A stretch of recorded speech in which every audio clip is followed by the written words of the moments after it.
Assalamualaikum warahmatullahi wabarakatuh.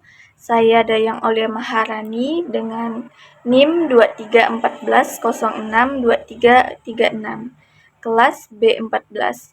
Di sini saya akan menjelaskan pemilihan metode pembelajaran, media pembelajaran, model pembelajaran, alat atau bahan pembelajaran, dan sumber pembelajaran di RPP saya. Metode pembelajaran yang saya gunakan, yang pertama metode ceramah, digunakan untuk memberikan penjelasan dasar mengenai teks cerita fiksi kepada siswa. Nah, metode ini digunakan untuk memberikan informasi secara sistematis dan jelas, sehingga siswa dapat memahami konteks dan struktur cerita fiksi. Lalu yang kedua, metode diskusi, digunakan untuk mendorong siswa berinteraksi secara aktif dalam kelompok, memperdalam pemahaman mereka terhadap teks cerita fiksi yang dibaca. Diskusi kelompok memungkinkan siswa saling berbagi pendapat dan belajar dari perspektif teman-teman mereka. Yang ketiga, metode tanya-jawab, memberikan kesempatan kepada siswa untuk merefleksikan apa yang telah dipelajari dan memastikan pemahaman mereka terhadap materi. Melalui sesi tanya-jawab, guru dapat mengidentifikasi kesulitan yang dihadapi siswa dan memberikan klarifikasi. Selanjutnya, media pembelajaran yang saya gunakan yaitu buku cerita fiksi.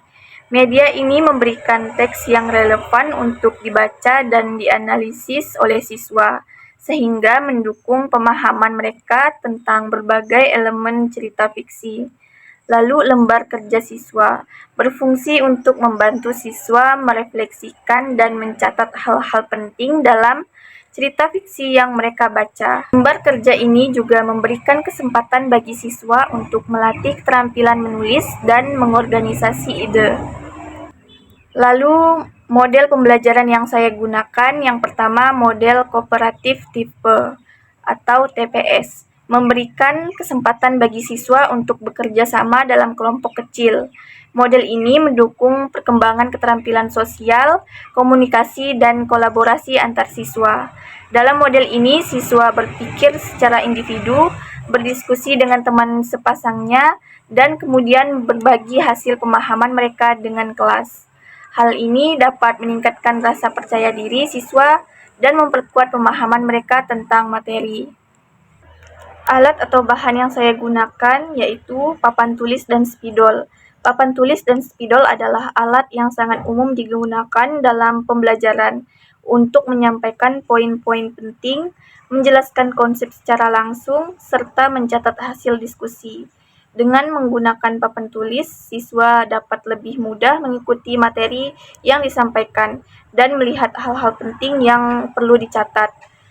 Yang kedua, proyektor atau opsional. Proyektor membantu dalam menyampaikan materi secara visual, baik itu teks maupun gambar.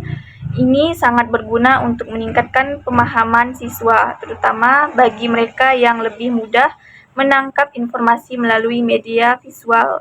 Proyektor juga memungkinkan untuk menyampaikan cerita fiksi atau ilustrasi yang lebih jelas, membantu siswa dalam membayangkan dan memahami konteks cerita dengan lebih baik.